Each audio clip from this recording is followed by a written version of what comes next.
नमस्कार, बहुत स्वागत है आपका। वृश्चिक राशि, शनिदेव की ढैया समाप्त, लेकिन इसके बाद की लाइफ आपकी अगले 2.5 साल तक कैसी रहेगी, आज हम यही जानेंगे विस्तार से। चलिए वीडियो के अंत तक बने रहिए और ये प्रेडिक्शन चंद्र राशि पर आधारित है। तो वृश्चिक राशि वालों, आज हम ये बताएंगे कि शनिदेव की ढैया के बाद आपकी लाइफ में कितना बदलाव आएगा और क्या उपाय किया जाए कि चीज़ें बेहतर हो जाए। अब देखिए, शनिदेव जिस स्थान पर होते हैं ना, उस स्थान की वृद्धि करते हैं और जहाँ पर इनकी दृष्टि पड़ती है वहाँ की चुनौतियाँ भी मिलती है। अब चुनौतियों को बैलेंस करके कैसे आप आगे बढ़ें, आज हम यही आपके साथ साझा करेंगे। सबसे पहली बात तो ये मान के चलिए, अगर ढैया में आप बर्बाद हो चुके हैं तो ये आने वाले जो 2.5 साल है ये बहुत हद तक आपको आगे ले जाएगा, यानी आबाद करेगा। तो कुछ चुनौतियां भी होंगी, इस पर भी हम बातें करेंगे। अब शनिदेव, उनका नाम से ही डर लगता है और ढैया में तो आपने समझ लिया कि शनिदेव की क्या स्थिति है। लेकिन बहुत सारे वृश्चिक वालों को उतरती हुई ढैया माला माल कर चुकी है और ये बहुत सारे वृश्चिक वाले जानते हैं। और आज कमेंट करके ज़रूर बताइएगा कि आपकी लाइफ में कितना हद तक चीज़ें बढ़िया हुई है, क्योंकि अगर कुंडली में स्थिति सही है तो यकीन मानिए उतरती हुई ढैया आपको देकर ही जाती है, कई गुना आपको प्रभाव बढ़ाकर देते हैं। शुभ प्रभाव, तो शनिदेव पंचम भाव पर गोचर करेंगे, यानी कि चतुर्थ भाव से निकलकर पंचम भाव में 29 मार्च से। अब पंचम भाव क्या है? शत्रु की राशि मीन राशि में आ रहे हैं। अब बहुत आसान तो नहीं होगा अगला 2.5 साल, लेकिन पंचम भाव जिस स्थान में शनिदेव बैठते हैं ना, उस स्थान की वृद्धि करते हैं। और पंचम भाव क्या है? संतान का, बुद्धि का, प्रेम का। तो संतान संबंधी कोई चिंता थी, सामना कर रहे थे, उन चिंताओं से मुक्त करेंगे शनिदेव। पहला वरदान तो आपको ये मिल गया, यानी संतान की तरक्की होगी अगर संतान है तो, और नहीं है तो संतान प्राप्ति के योग बनेंगे। अब बच्चों के लिए तो बेहतर वक्त होगा, संतान प्राप्ति के भी योग हैं। जो लोग विद्यार्थी हैं वृश्चिक राशि के, उनके लिए करियर के मामलों में, पढ़ाई के मामलों में जो चिंता कर रहे थे ना, अब शनिदेव चिंता मुक्त करेंगे और जितनी मेहनत करेंगे उससे ज़्यादा सफलता देंगे। तो मेहनत जरूर कीजिएगा। प्रेम संबंधों में अगर जो भी आप लोगों के बीच दूरियां थी उसमें नज़दीकियां बढ़ेंगी, प्रगाढ़ता आएगी। जिनसे प्रेम करते हैं हो सकता है उनसे आप विवाह करने का डिसीजन भी ले लें इस 2.5 साल में, यानी बड़े बड़े डिसीजन आप ले सकते हैं। तो लाभ तो कई गुना बढ़ेंगे। अब पंचम स्थान वो स्थान है जहाँ से शेयर मार्केट का लाभ भी दिखता है और शनिदेव आपके कर्म पंचम भाव शेयर मार्केट, यदि आप काम भी शेयर मार्केट से जुड़कर कोई कर रहे हैं, ऑनलाइन कोई काम करते हैं, तो आपके लिए जून 2027 तक बहुत अच्छा वक्त है।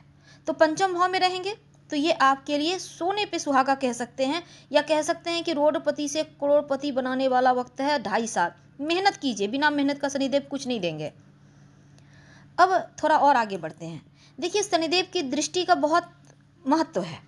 उनकी दृष्टि बहुत मायने रखती है, क्योंकि उनकी दृष्टि व्यक्ति को कंगाल भी बनाती है और माला माल भी बनाती है। तो शनिदेव आपके तीसरे भाव, चौथे भाव के स्वामी हैं और आपके 5वें भाव में आ रहे हैं। तो अब देखिए, 5वें भाव में शनिदेव के आने से आपका कॉन्फिडेंस लेवल बढ़ेगा, सीखने की क्षमता बढ़ेगी, रिश्तों में नयापन आएगा, महत्वपूर्ण परिवर्तन होगा, आपकी इच्छा शक्ति को बेहतर करेंगे। आप जो एम है आपका जीवन में कुछ प्राप्त करने का, कुछ करने का, आपको साहस देंगे उस चीज़ को प्राप्त करने के लिए। नई नई चीज़ें को सीखना चाहेंगे, आपको ज्ञान, आपका जो ज्ञान है वो बढ़ेगा। अब देखिए, पढ़ाई लिखाई करने वाले जो विद्यार्थी हैं उनको बस अनुशासन में रहना है, भटकाव से बचिएगा और पढ़ाई पर ध्यान दीजिएगा। अगर आपको लगे कि मन एकाग्र नहीं हो रहा, तब आप भगवान सूर्य को प्रणाम करके गायत्री मंत्र पढ़ना शुरू कर दें। तो वृश्चिक वालों, अगर आप किसी से प्रेम करते हैं तो यहाँ पर रिश्तों में मजबूती है। लापरवाही बस नहीं करना है, याद रखिए, किसी भी मामले में, चाहे घर हो, परिवार हो, आपका काम धंधा हो, तो पढ़ाई वृश्चिक राशि लिखाई के हो। लिए जो शनिदेव हैं वो आपके तीसरे चौथे भाव के स्वामी होकर 5वें भाव में। अब देखिए, आत्मविश्वास बढ़ेगा, सीखने की क्षमता बढ़ेगी और ये महत्वपूर्ण परिवर्तन है, क्योंकि 5वें भाव में आना लक्ष्य को प्राप्ति के लिए आपके अंदर कॉन्फिडेंस भी देंगे शनिदेव और साहस भी बढ़ेंगे और कर्म भी करवाएंगे, यानी लक्ष्य प्राप्ति के लिए आपको प्रयासरत रखेंगे, आपको पीछे से पुश करेंगे। अब देखिए, पढ़ाई के मामलों में जो विद्यार्थी हैं, अनुशासन में रहना है, भटकना नहीं है और आप लव के साथ रिश्तों को बेहतर बनाए रखें। शनिदेव की जो एक दृष्टि है ना, चूँकि आपके 7वें भाव पर है। तो ऐसे में विवाह बंधन में बंधने के लिए तो बढ़िया है, लेकिन अगर आप शादीशुदा है तो रिश्तों को नज़रअंदाज ना करें, रिश्तों को वैल्यू करें, नहीं तो रिश्ते हाथों से निकल जाएंगे। कहने का तात्पर्य, रिश्ते को वैल्यू करें और साथ लेकर चलें। हर समय विरोध करना या हर समय चीज़ों को इग्नोर करना सही नहीं है। तो अब आपको संभलना है, और अपने पराये में उम्मीद है अभी तक आपको शनिदेव समझा ही दिए होंगे शनिदेव की ढैया में कि कौन अपना कौन पराया, क्या सही क्या गलत, और उसी अनुसार अब आप लाइफ जीना शुरू करें। 7वीं दृष्टि चूंकि 11वें भाव पर है, तो आर्थिक स्थिति को लेकर आप बहुत गंभीर हो जाइए अभी से। छोटे छोटे निवेश करने के बजाय अगर आप लंबे अवधि के लिए कहीं निवेश करेंगे तो अच्छा है, सोच समझ कर कीजिए। और दूसरे भाव पर शनिदेव की 10वीं दृष्टि का प्रभाव है, तो ऐसे में आपकी वाणी, आपकी धन समृद्धि पारिवारिक मामलों पर भी दिखाई देगा। तो धन का प्रबंधन करने के लिए बड़ों की सलाह लें, बहुत सोच समझ कर बोलें, शब्दों का जो चयन है बहुत सोच समझ कर करें। और पारिवारिक जिम्मेदारियां थोड़ी बढ़ेंगी, हालांकि परिवार से जुड़ी समस्याएं भी हल्की फुल्की परेशान कर सकती है, तो पहले से आपको तैयार रहना है। तो शनिदेव की जो दृष्टि है, चूँकि 7वें भाव पर हमने कहा, तो बिजनेस जो लोग पार्टनरशिप में करते हैं उनके लिए ये समय है, हर तरफ तालमेल रखें, ईमानदारी रखें, पारदर्शिता रखें काम धंधे में, तो अनुकूल रहेगा। और किसी भी तरह का लोगों की बातों में आने से बचें, गुप्त बातों को गुप्त रखें तो अनुकूल है। अब देखिए, शनिदेव कोई भी काम में थोड़ा विलंब करवाएंगे, तो विलंब का मतलब ये नहीं कि कार्य होगा नहीं, धीरे धीरे होगा, इसलिए धैर्य की बहुत आवश्यकता होगी। 7वां भाव मित्र का भी है, ऐसों में मित्र के साथ रिश्ता बढ़िया बनाए रखें, पॉजिटिव रहें, और लेकिन आंखें बंद कर भरोसा ना करें, ये भी शनिदेव कहते हैं। तो आंखें बंद कर भरोसा किसी पर ना करें। जीवन साथी के साथ रिश्ते आपको बेहतर बनाकर चलना होगा। उनकी एक दृष्टि यहाँ पर है, तो निश्चित तौर पर आपको उन्नति तो दिलाएगा, लेकिन आपको पॉजिटिव सोच और सही तरीके से आगे बढ़ना है, तभी आप सफलता प्राप्त करेंगे। क्योंकि 11वें भाव पर, जैसा कि हमने कहा, इनकम के भाव पर दृष्टि है, तो इच्छाओं को दिखाता है। आपकी जो बड़ी बड़ी इच्छाएं हैं वो पूर्ति होगी, लेकिन धीरे धीरे, क्योंकि शनिदेव थोड़ा विलंब करा रहे हैं, एक दृष्टि यहाँ आ गई है। ऐसे में कर्म कीजिए, इच्छा तो पूर्ति होगी, लेकिन अब शनिदेव थोड़ा धीरे करेंगे, कार्यों में अवरोध डालेंगे, स्थिरता के साथ आगे बढ़ेगा। तो आपको जैसे अकबकाहट लगेगा, पता नहीं होगा कि नहीं होगा, इसलिए धैर्य की आवश्यकता आपको पड़ेगी। तो 11वें भाव पर उनकी दृष्टि होने के कारण, चूंकि भाई बहन का भी घर है, उनके साथ रिश्ता बढ़िया बनाए रखें, किसी भी तरह का मनमुटाव ना करें।